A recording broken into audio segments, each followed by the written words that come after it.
I almost threw it away without looking. Just a crumpled receipt wedged between a grocery list and a gum wrapper in the bottom of Logan's jacket pocket. But something made me smooth it out. Maybe habit, maybe intuition. And there it was, Tramonto. My heart skipped. That name used to mean something. It was our place. The soft lighting, the quiet clink of wine glasses, the way he'd squeeze my hand across the table and say, "Here's to us." That table knew our love story. Or at least, I thought it did. We hadn't been back in over a year. Life got busy, sure, but we never stopped loving that place. Or so I believed. The receipt said otherwise. A Thursday night, just 3 weeks ago.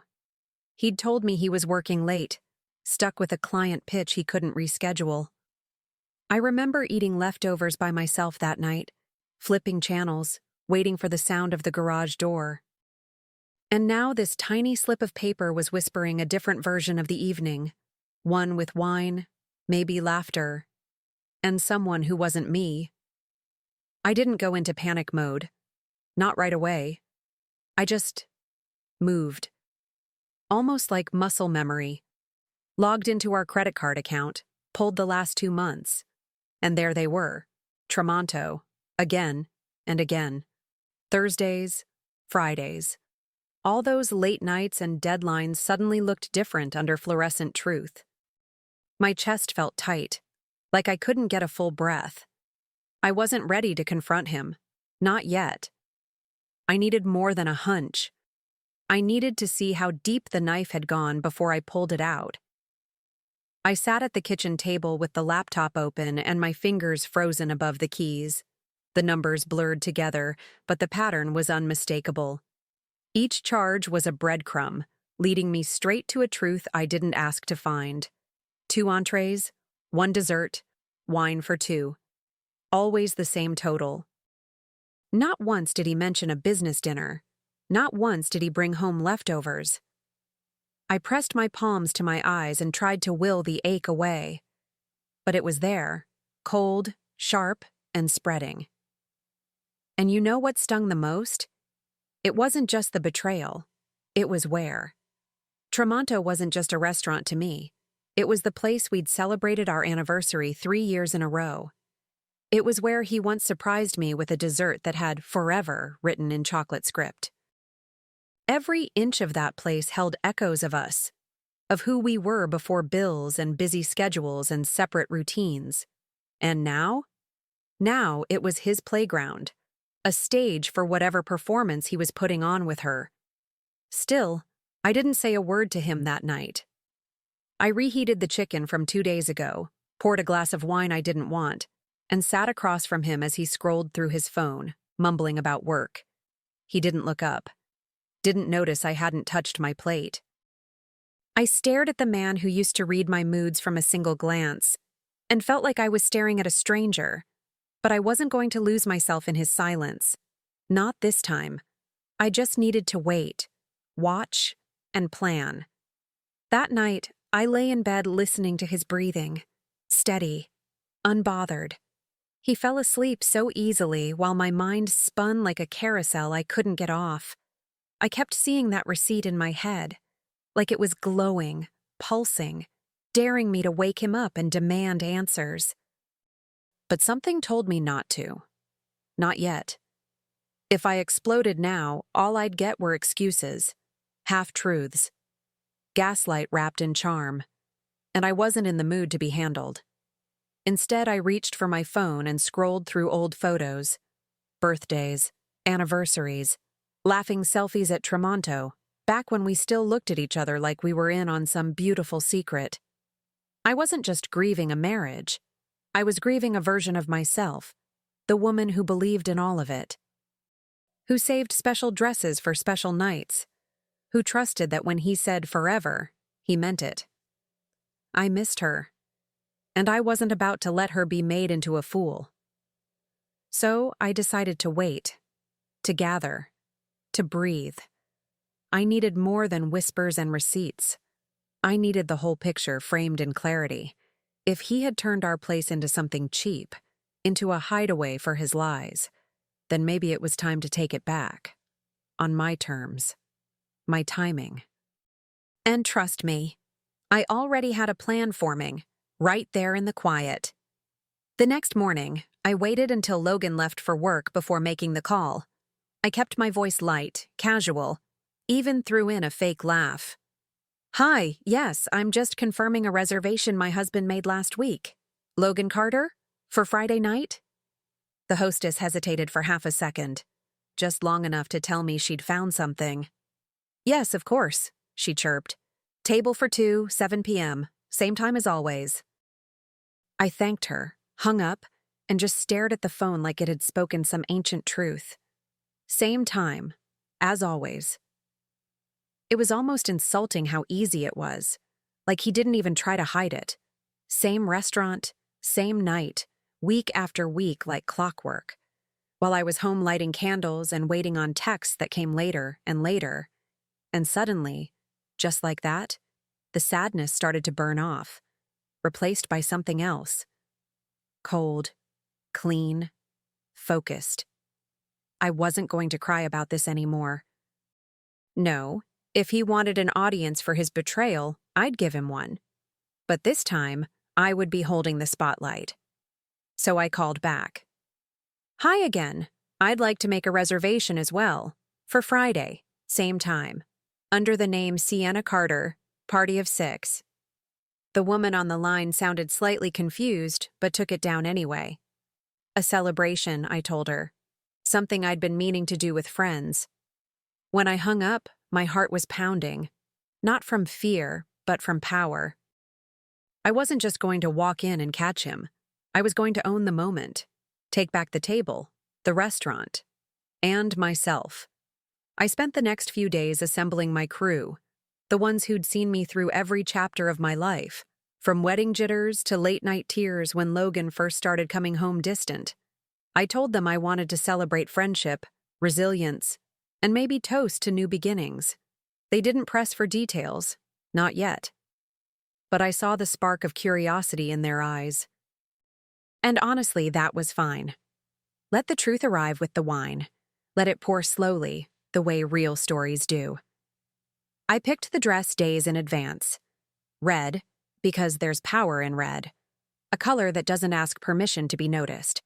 I booked a blowout, polished my nails, and practiced smiling in the mirror until it felt natural again. There was something healing in the preparation, like I was stitching myself back together one step at a time. This wasn't going to be some messy emotional ambush. No, this was going to be poised, beautiful, a performance of truth, and I had front row seats saved for the ones who loved me most. I even sent Logan a sweet text that morning. "Hope your meeting goes well tonight. Don't wait up." Let him walk straight into it, blind. Let him believe for one last time that his lies were seamless, that he'd pulled it off. I had no interest in screaming matches or dramatic exits.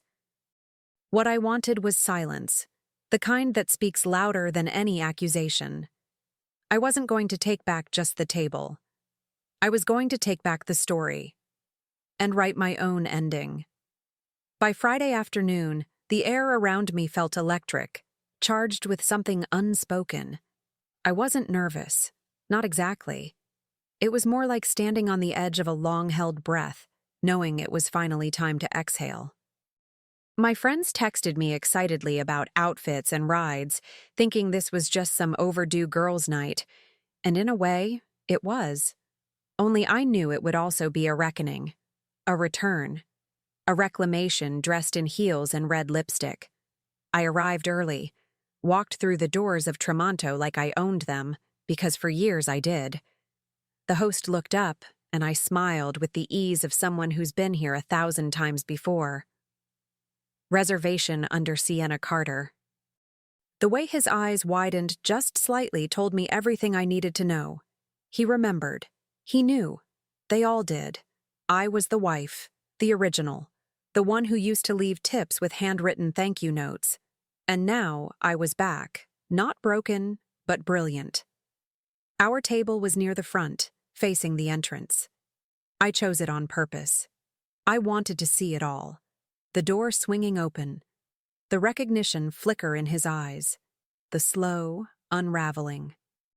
My friends arrived one by one, bringing warmth, laughter, and a sense of calm I didn't realize I needed. I let the wine flow. I let them fill the space with joy. And all the while, I kept my eyes on that door, waiting for him to walk through it, still believing he was the one in control. It happened so quickly, and yet, I remember every second in detail. The door opened, and there he was. Logan. Button-down shirt, that same confident tilt of his head, the slight smirk he always wore when he thought he was 2 steps ahead of the world. But he wasn't alone. Her hand was in his, manicured, delicate, clutching his arm like she belonged there. They laughed as they stepped inside, as if walking into a memory they had no right to own. For a moment, he didn't see me. His eyes were scanning the room for their usual table, the one in the back, near the window. The same one we always used to sit at on date nights, before date night became just another phrase he threw around when guilt needed a cover. And then the hostess greeted him. Her voice was sweet, but I caught the flicker of panic behind her eyes. She gestured toward the table. My table. Our table. Occupied. "Oh, Mr. Carter," she said, soft and apologetic. "There's been a mix-up. That table was taken earlier. By your wife." And just like that, the air shifted. I watched him freeze. His smile faltered, his shoulders stiffened. He turned his head, slowly, like someone waking up in a nightmare. And our eyes met across the room. My heart didn't race. It didn't crumble. It stayed steady. Because I wasn't there to fall apart. I was there to rise. I stood up slowly, letting my chair slide back with a soft scrape against the tile. Every head at my table turned. My friends froze mid-sip, their conversations dropping like a curtain. I didn't need to say a word. They followed my gaze and understood. The man walking toward the chaos he'd created, dragging a woman who had no idea what she'd just stepped into. I picked up my glass, smoothed the fabric of my dress, and took one slow breath. Then I began to walk. The room stretched in front of me like a stage, and I didn't rush. I wanted him to feel every second of it, every eye that would turn toward him, every whisper beginning to stir in the corners. He stood there stiffly, still clutching her hand like it could anchor him. But nothing could. Not tonight. She blinked at me, confused, uncertain. I almost felt sorry for her. Almost. But then I remembered how many nights she must have sat in my booth, sipping my wine, soaking in the lie he fed her. And when I reached them, I smiled. Not a cruel smile, not bitter, just knowing. I looked at him, and his face said everything his mouth couldn't. Guilt, panic, regret. I lifted my glass slightly like offering a toast.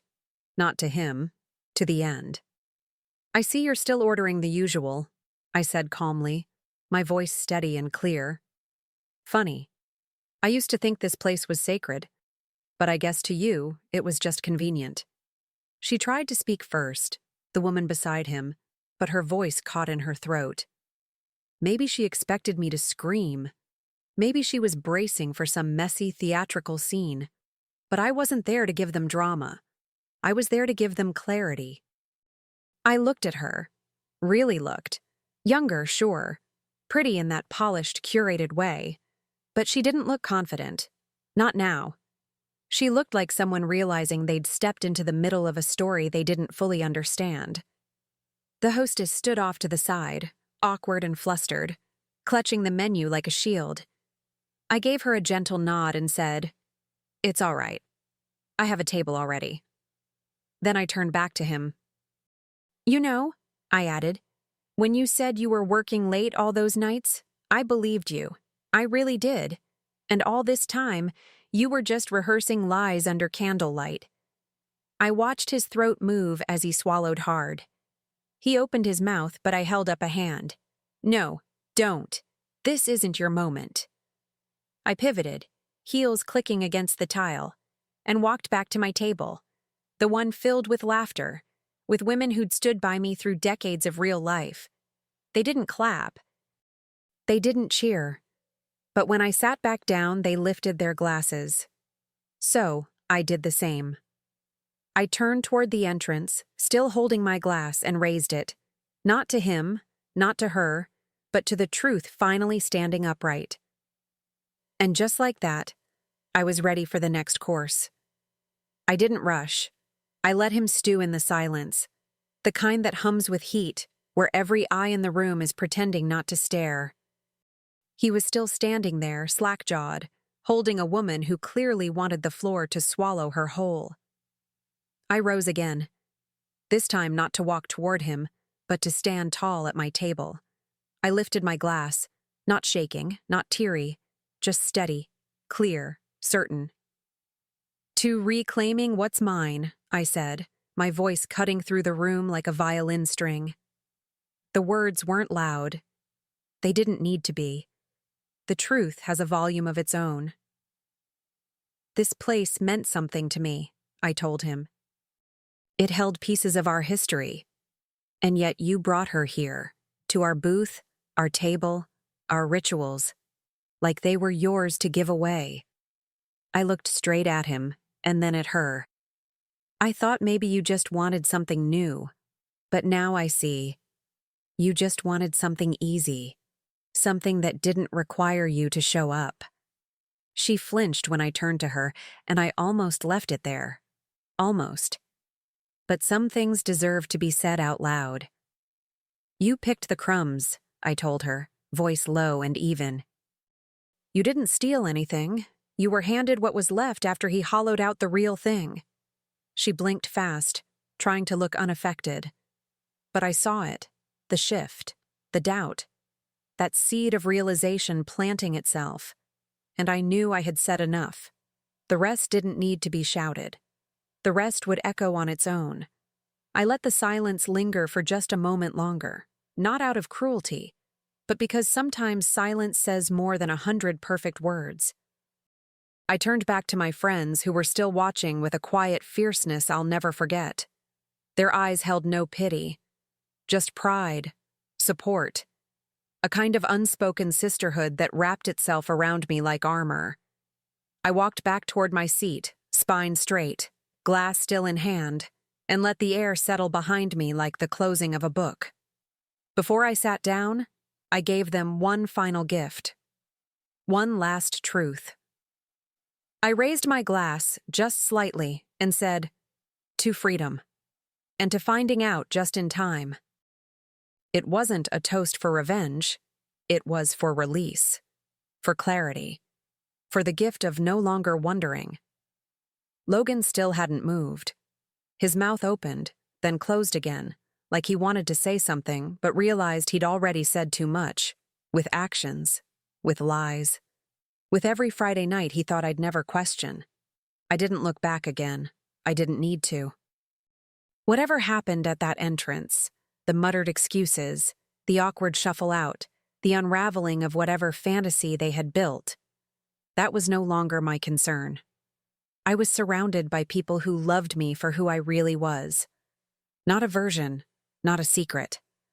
The wine was warm in my hand, the food was arriving hot, and the laughter, real laughter, began to rise around the table again. I hadn't just reclaimed a place, I'd reclaimed myself.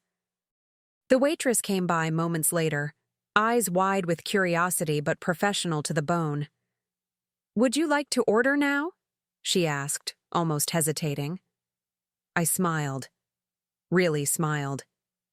"Yes, let's start with the bruschetta, and another bottle of the Barolo." My voice didn't shake. My appetite had returned. Not just for food, but for life. For joy. For realness. I wasn't the woman waiting by the window anymore. I was the woman rewriting her ending, one course at a time. My friends leaned in, shoulders touching mine, sharing jokes and stories like they always did.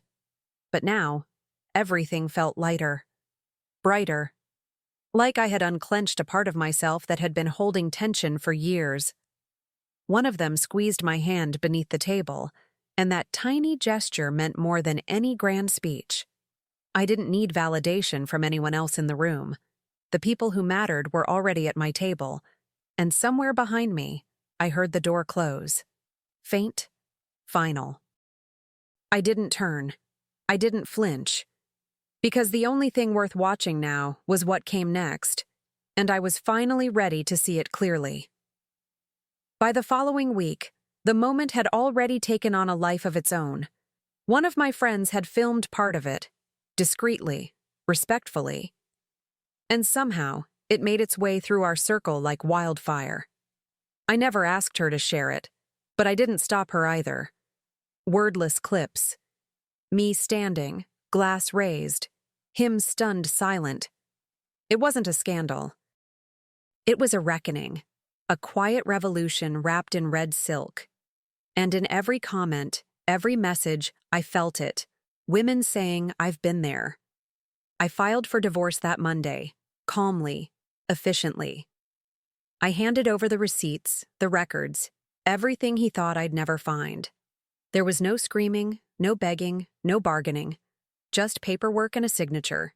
He didn't fight it. He barely even looked me in the eye. And I realized then, it was never about the other woman. It was about the fact that he thought I'd never stop waiting, that I'd stay, keep the house warm, the table set, while he fed his ego behind my back. But I was done with crumbs. I was done with waiting. A few days later, I received a handwritten card from Tremonto's owner. He remembered me. Of course he did. "The real Mrs. Carter," he wrote, with a wink in his words and a bottle of Barolo waiting for me whenever I returned. I smiled reading it. Because somewhere along the way, I stopped associating that place with pain. It had become something else entirely. A symbol of what I took back, with grace, with fire, and with witnesses. I went back to Tremonto a month later, not with hesitation, but with intention. Same dress, same red lipstick, different heart. This time I didn't need to reclaim anything. I simply walked in as someone whole. The host greeted me like an old friend, and I was seated at a new table. Not our old booth, not some symbol of what used to be, but somewhere fresh. A place untouched by memory, ready to be filled with something entirely mine. My friends met me there, laughing as they arrived, hugging me like I'd returned from a long journey. And in some ways I had. We ordered whatever we wanted. No second-guessing, no shrinking ourselves. We clinked glasses not in rebellion, but in joy. I watched them talk, listened to the rhythm of their voices, and felt gratitude rise in me like warmth after a storm. There was no lingering ache, no leftover anger, just the peace that comes from finally choosing yourself. Later that night, I checked my phone and saw his name on the screen. A missed call, a vague text. "Can we talk?" I didn't open it. I didn't need to. There was nothing left to say. Not because I hated him, but because I was no longer standing in the past, waiting for an apology that wouldn't change a thing. I tucked the phone away, took another sip of wine, and leaned into the laughter at my table. This was the only conversation I needed. These days, Tremonto isn't haunted anymore. It's lit from within, not just by candles or chandeliers, but by something harder to define.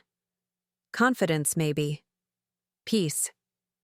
A kind of quiet power that lingers in the corners when you stop shrinking to fit into someone else's comfort. I've been back several times now, sometimes with friends, sometimes alone with a book and a glass of wine.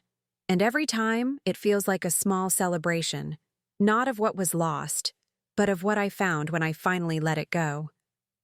Logan tried again a few months later, a birthday message, a memory he thought might make me soften. I didn't block him.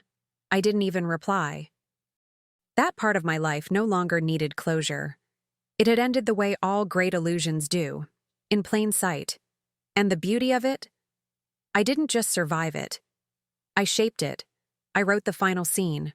I took back the table, the story, the voice. And I made it mine. The last time I sat there, near the window, I watched a couple across the room. Young, in love, unaware of anything but each other. I smiled, not with envy, but with peace. I looked down at my plate, then at the empty chair across from me and thought, the table was set for two, but I made it a feast for my freedom.